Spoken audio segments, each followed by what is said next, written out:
Halo semuanya, pernah nggak sih pas lagi megang secangkir kopi, kalian kepikiran soal perjalanan panjang di balik minuman nikmat ini? Nah, di sini kita bakal bongkar semua rahasianya, dari mulai bijinya sampai siap diseruput. Yuk, langsung kita mulai aja. Espresso, americano, V60, tubruk. Duh, banyak banget ya istilahnya. Kadang bikin pusing. Tapi tenang aja, anggap aja pembahasan kita kali ini adalah peta simpel buat menjelajahi dunia kopi yang luas. Kita bakal jalan-jalan bareng kok. Oke, semua cerita hebat itu kan pasti ada awalnya. Nah, kalau cerita soal kopi, semuanya selalu dimulai dari sini. Bijinya, ini fondasi dari segalanya.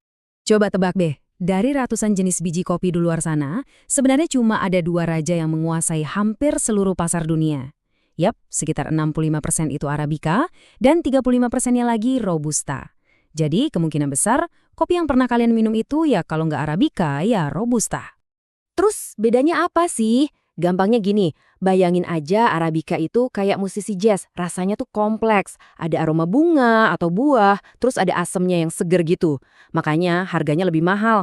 Nah, kalau Robusta itu kayak band rock, rasanya lebih tebal, pahit, dan earthy, plus tendangan kafeinnya hampir 2 kali lipat. Itulah kenapa Robusta sering jadi andalan buat campuran espresso biar mantap dan buat kopi instan. Jadi, intinya gini nih, Arabica itu pas banget buat momen-momen santai di mana kamu pengen nikmatin setiap lapis rasanya. Kalau Robusta, wah itu bensin buat memulai hari. Dua-duanya punya peran penting dan tempatnya sendiri di hati para pecinta kopi. Oke, udah milih biji kopi favorit? Keren! Tapi tunggu dulu. Ada satu langkah lagi yang super penting dan bisa nentuin enak atau enggaknya kopi kamu. Proses menggilingnya. Pernah dengar istilah ekstraksi? Santai, ini nggak ribet kok. Ekstraksi itu sebenarnya cuma proses ngeluarin semua rasa enak dari bubuk kopi ke dalam air panas.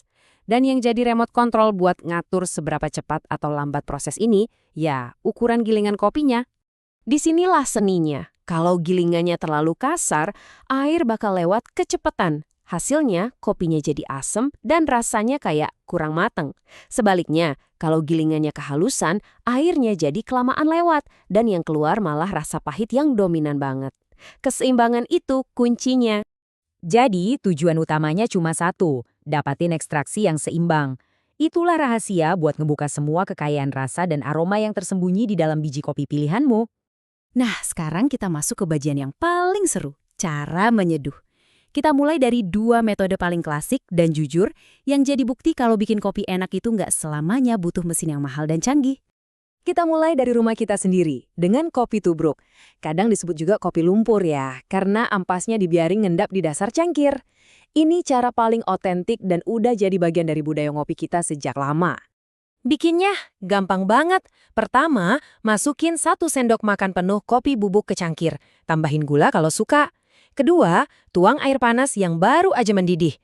Terus, aduk-aduk biar nyampur. Nah, yang paling penting nih, langkah terakhir, diemin dulu sekitar 3-5 menit. Biarin ampasnya turun pelan-pelan. Udah deh, siap dinikmati. Sekarang kita terbang sebentar ke Turki. Bayangin kopi yang digiling super halus, sehalus bedak. Terus dimasak di panci kuningan kecil yang namanya ibrik. Hasilnya, kopi yang kental, pekat, dan punya lapisan busa tebal di atasnya. Wah, ini bukan cuma sekedar minum kopi, tapi udah jadi sebuah ritual. Prosesnya emang perlu sedikit perhatian, tapi hasilnya benar-benar memuaskan. Kopi dan air dipanasin pelan-pelan di ibrik sampai busanya naik.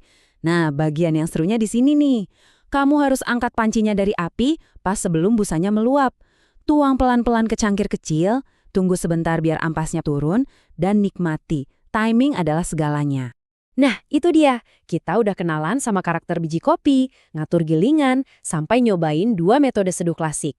Dengan bekal ini, kalian bukan lagi cuma sekedar minum kopi, tapi udah jadi seorang penjelajah rasa.